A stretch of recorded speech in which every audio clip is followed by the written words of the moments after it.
While in college, at the end of the spring semester, after our final exams, and right before our summer jobs began, my brothers and I would take a 3-day hiking trip and hike a portion of the Appalachian Trail.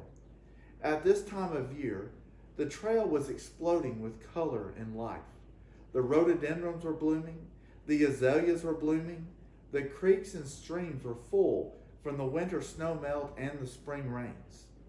It was fun to get out of the hustle and bustle of life and explore the creation that God has provided for us. When preparing for this 3-day hike, you had to be really careful with packing. Everything we took had to last for 3 days, and you had to pack it in, and you had to pack it back out. It really became apparent just how little we actually need to exist and how God truly does provide everything that we need.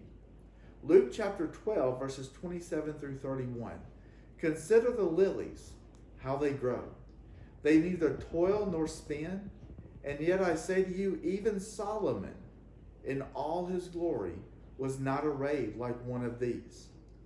If then God so clothes the grass, which today is in the field and tomorrow is thrown into the oven, how much more will he clothe you, O you of little faith? And do not seek what you should eat or drink, nor have an anxious mind. For all these things the nations of the world seek after, and your Father knows that you need these things.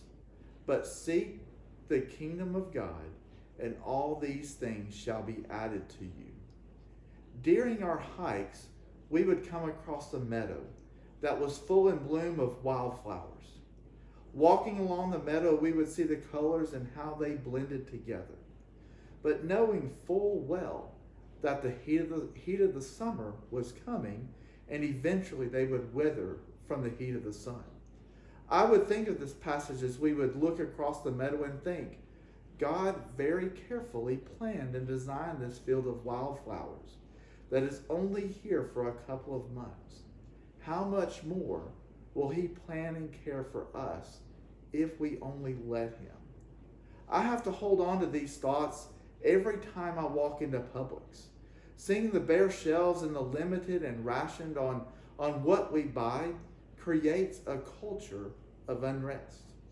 It creates an image in our heads that is larger than the image that we should actually focus on.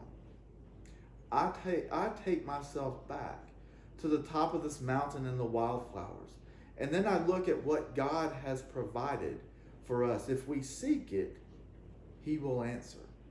I encourage you to find your own field of wildflowers, and in those moments when it seems too overwhelming, change the image in your mind. Our challenge is to seek the kingdom of God, and he will continue to add these things to us. He cares so much more for us than he does the wildflowers of the field, but he makes sure the flowers of the field are well cared for. He will make sure we also are well cared for and have everything we need.